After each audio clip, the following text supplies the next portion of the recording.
Good morning, and thanks for joining me for Rise in Crime, your morning caffeine hit all about crime. I'm Mama Jules, and let's begin today with a story out of Baltimore that took the life of a young entrepreneur. 26-year-old Pava LaPere grew up in Tucson, Arizona.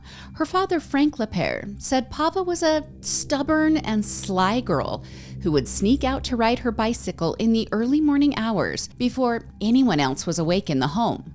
She would then sneak back in before her parents realized she had been gone.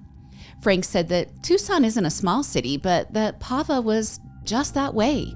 He said she has always been brave, been a leader, and that is driven and creative. Pava left her family home after graduating from Catalina High School in 2015. She was accepted into the prestigious Johns Hopkins University with grand ambitions of becoming a medical student. But her dad joked that she couldn't stand the sight of blood, so she redirected her path. Falling in love with the city of Baltimore, she made the East Coast her new home. She also took stock of the difficulties around her. She decided to investigate ways that she could help narrow the global parity gap. Her end decision? That money and power were meant to be used for good. In a talk she gave as a senior at Johns Hopkins, she told the seminar attendees that she had become obsessed with helping others to fulfill their entrepreneur dreams. She told the audience that entrepreneurs change the world. They look around and they recognize what they are dissatisfied with, and they make it different.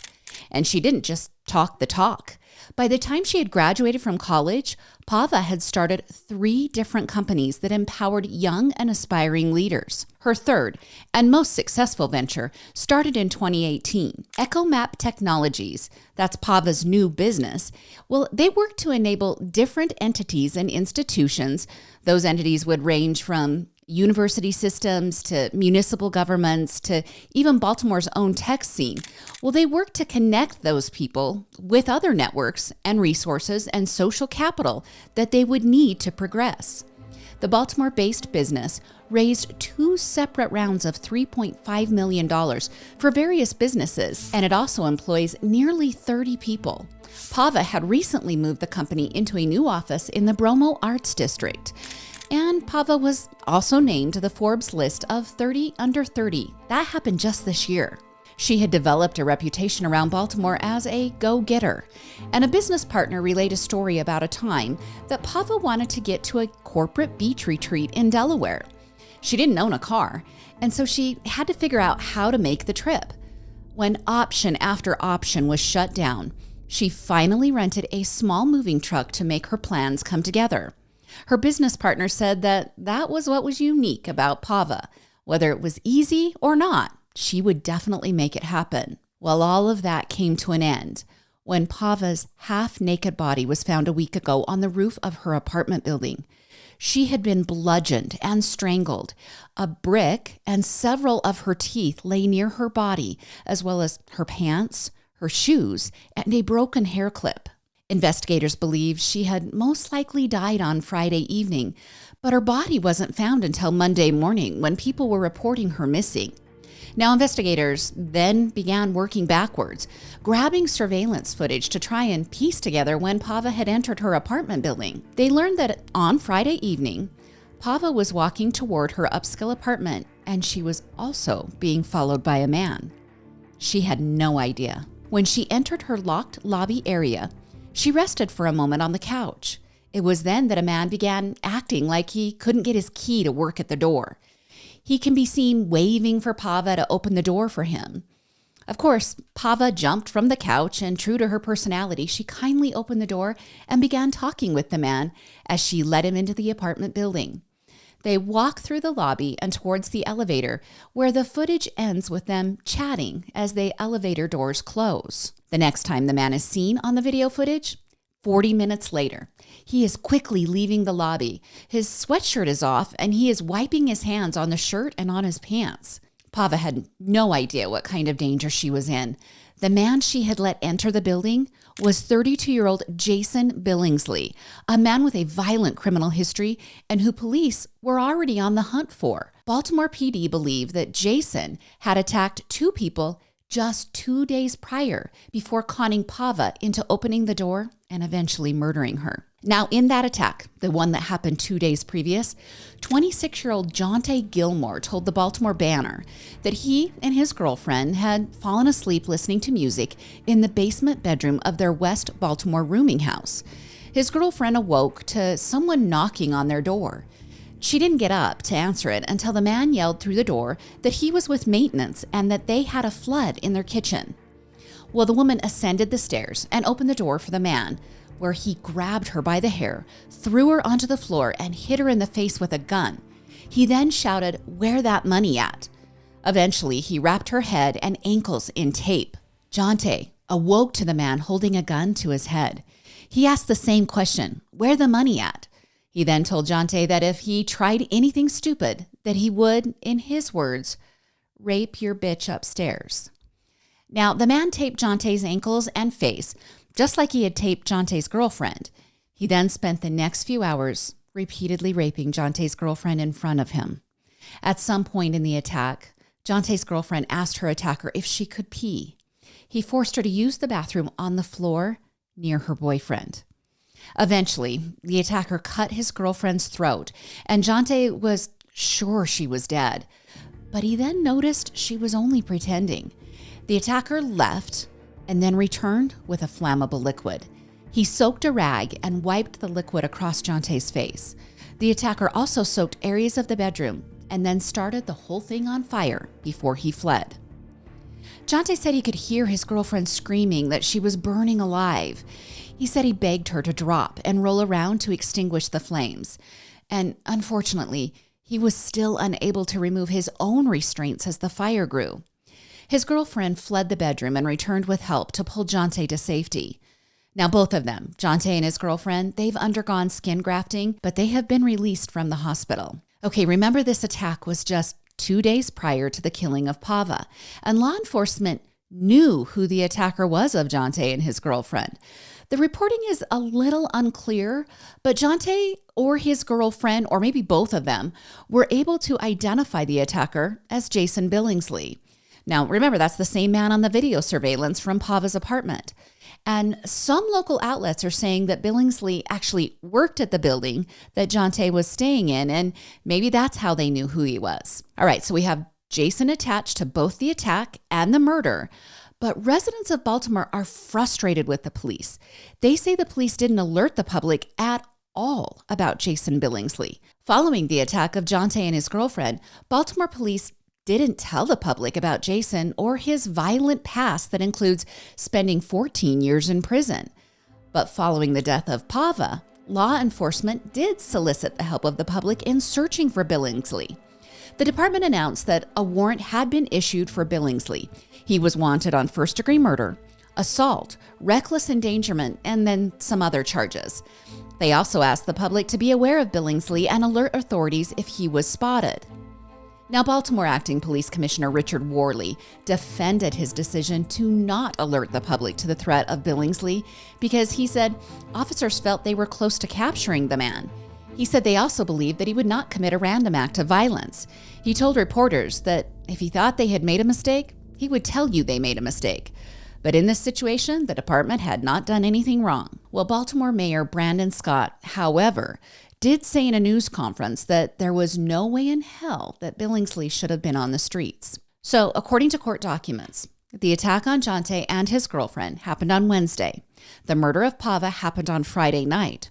Her body was discovered on Monday, and Billingsley was captured on Wednesday. Billingsley was taken into custody 27 miles south of Baltimore at a train station in Bowie, Maryland.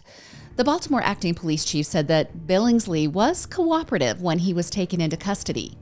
He also said police had been tracking him for several days.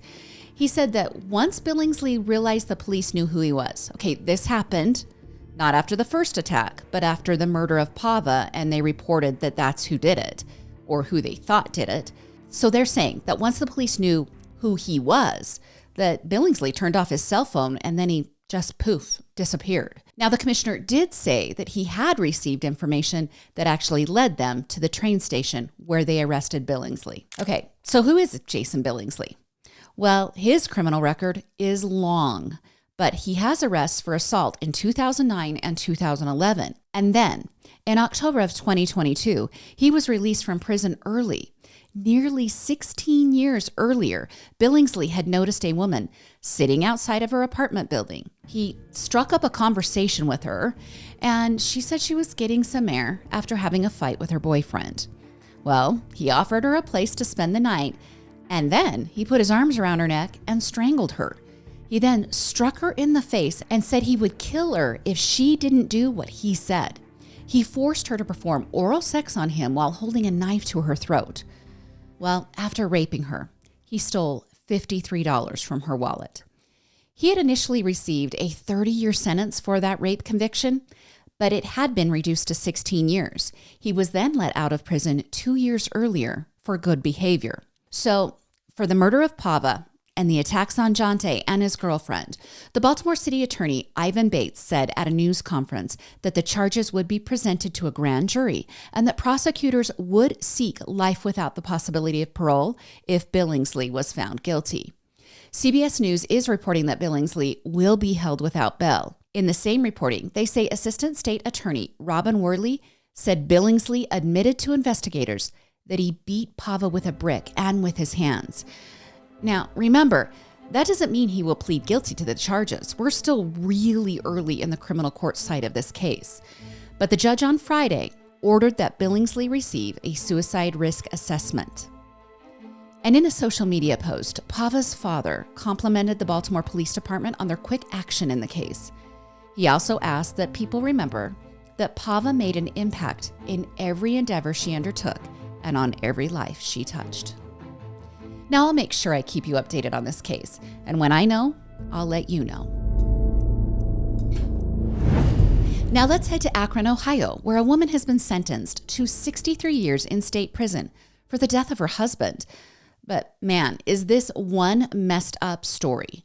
34-year-old Thessalonica Allen and her husband Randy Allen, they have 2 kids and what appears to be a pretty difficult marriage. Randy is the father of the younger child and stepfather to the older child. And depending upon the reporting outlets, some say Randy could have been abusive to the kids and to Thessalonica. Some say there's no abuse at all. Now, according to arresting reports, on July 27th of 2021, Thessalonica returned home to her 2 teenage kids, saying that they had gotten in trouble with their father and it had turned violent. Now, in these arresting documents, that's according to Thessalonica, and I want you to keep that, I want you to understand it's a he said, she said moment here. Okay, according to Oxygen.com, Randy was mad because while he was helping the children with their homework, he found a website on the computer that Thessalonica had been visiting. So Randy's mad about that. The kids are now involved, and Thessalonica is entering the situation. Her and Randy leave the kids in the front room, and they go to the bedroom to argue. A few moments later, the kids hear gunshots and then a loud thud. Then the 2 ran to the bedroom to find their father, Randy, on the floor. He is still alive, but has obviously been shot and is bleeding. He begged the kids to call 911, but Thessalonica told them they couldn't.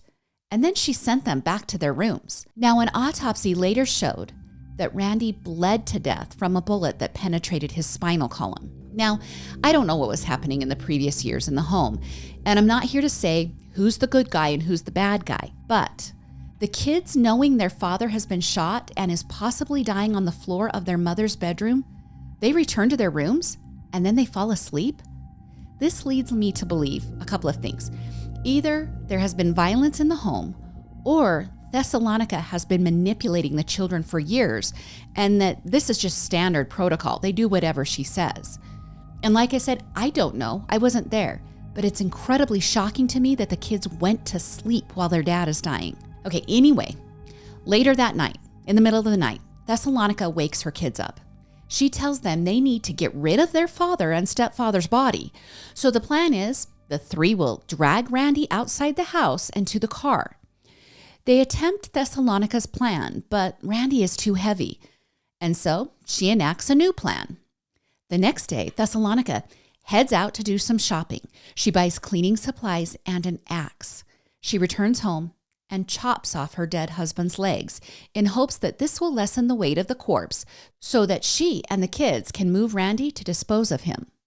Thessalonica has the kids help her place the body parts in tote bags, but they are still unable to move him to the car and complete Thessalonica's plan of transporting the body to South Bend, where she eventually wants to burn the corpse. When all of this brutal mayhem is not panning out the way Thessalonica had hoped, she changed course. She called Rory. Now, Rory is a former boyfriend and the father of one of the two children. She told Rory what might be a half-truth.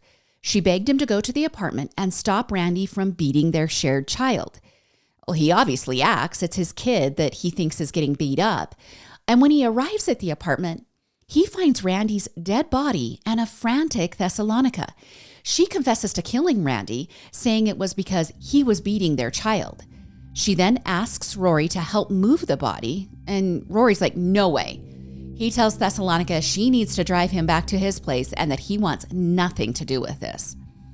Now, according to court documents, Rory claims that while they are driving back to his place, Thessalonica attempts to throw a gun out the window. She missed the open window and the gun fell in Rory's lap. She grabs it and she keeps it, all of this according to Rory. Now, she drops him off and the former boyfriend, Rory, he calls the cops. Authorities track Thessalonica to an Ace Hardware parking lot, and it seems they went there because it's the middle of the night and she might be working there or near there, but she's sitting in her car with the car door half open. Okay, arresting documents say that when officers made contact with her, she started crying and she begged officers to understand. She told them, "You guys don't get it. He beats me." Now, documents then say she confessed to killing Randy, saying she shot him after he had choked her. She also admitted to cutting off Randy's legs because she couldn't carry him, and she was hoping that she could make him fit into the totes. She admitted to using the axe to dismember his body. Now, when investigators arrived at the home, they found the dismembered body of Randy in one of the children's bedroom closets. Now, in July, Thessalonica faced a jury in the charges of murder, abuse of a corpse, and altering the scene of a death. At trial, Thessalonica's attorneys tried to mount a self-defense strategy, saying Randy had lunged at Thessalonica on that July night while they were fighting. But prosecutors said Thessalonica had lied about the night and also on previous incidents where she tried to get a restraining order against Randy. Prosecutors also entered into evidence a note that Thessalonica had written that planned how she was actually going to kill Randy. The handwritten note reads like a to-do list. Step 1, spray, and then there's an expletive, in his face. Hit him in the right knee with a hammer. Step 2, hit him with the hammer and stab him. Step 3, roll his body up in sheets and plastic bags. Okay, more steps are included in the notes that list how Thessalonica plans on getting rid of the body. Now, the two children also went on to deny the abuse. This is at least according to the Northwest Indiana Times.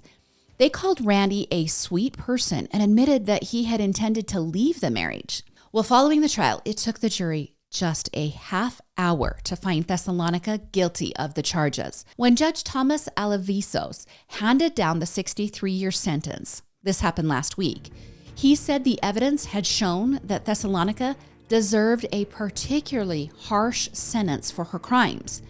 He said the factors of premeditation, both prior and post-event, showed a lack of remorse by Thessalonica. The judge also pointed out the tremendous psychological effects that the murder had on the two children. He also said that the way Thessalonica had placed blame on the children for the argument that night, that had caused severe damage to the two kids. Now, Randy's family told WSBT 22 that they're devastated. They called the murder senseless and unnecessary. They also have tremendous sorrow for how painful Randy's death must have been. They also worry about the two children and how they will cope through the rest of their lives with the trauma that their mother caused. Randy's mother, Teresa, said that they just don't have this kind of stuff in their family. She said they love each other and that they are close. When she referenced Thessalonica, she said, "This girl," and then she just sighs. She couldn't finish the sentence. Randy left behind 5 children and 7 grandchildren. His family, at a vigil following his death, encouraged men to speak out when they are the ones being abused by their romantic partner.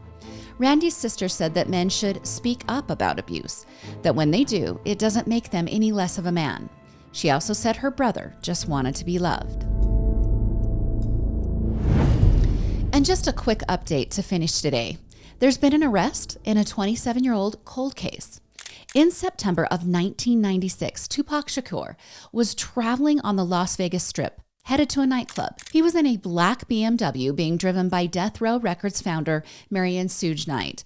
But it wasn't just Tupac.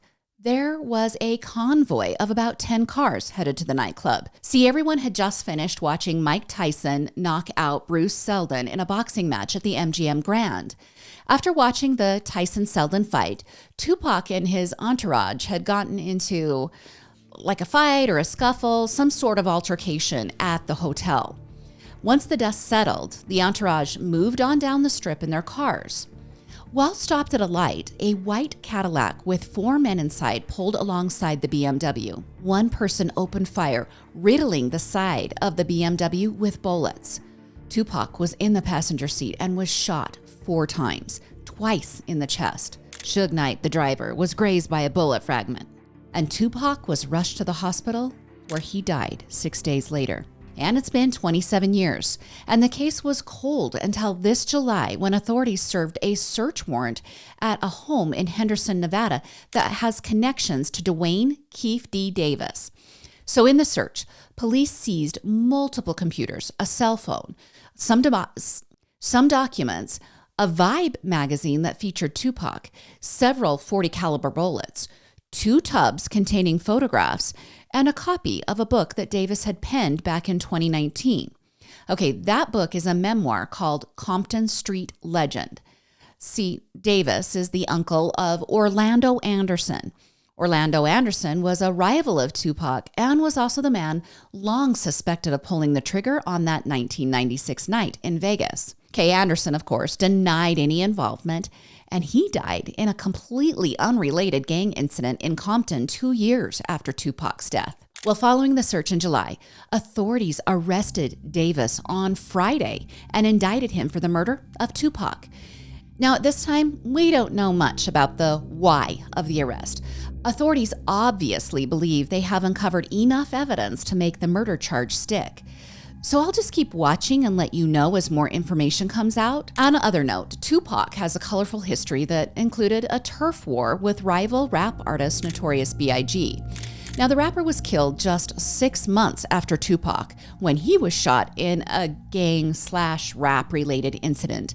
And when Tupac was shot on the Strip, it wasn't his first time being shot either. He was wounded in 1994 when someone robbed him and others in a Midtown Manhattan hotel. Now, during that shooting, Tupac accused Biggie and Sean Diddy Combs of having knowledge of the robbery. So if you don't know the 90s rap scene, everyone was picking sides and it got violent. Here, look, I'm acting like I know the 90s rap scene. I just do really good research. I don't know anything about it really, but there's a brief overview of what was going on. So if you want more information on Tupac's story, in April, FX released a 5-part docuseries called Dear Mama. It details the checkered past of Tupac's mom as well as Tupac's journey of becoming one of the greatest rap artists of all time. I'll watch this case, see if more comes out, and I'll keep you guys updated, and I'll keep pretending like I know about rap. Well, that's your Monday episode of Rise in Crime. You guys are so great. I love this little community that we are building at Ono Media. And remember, you can follow Rise in Crime, Binged, and Murder with My Husband on Instagram and TikTok, and please subscribe to the YouTube channels. Join me again on Thursday for more morning crime news. I'm Mama Jules, and keep safe out there.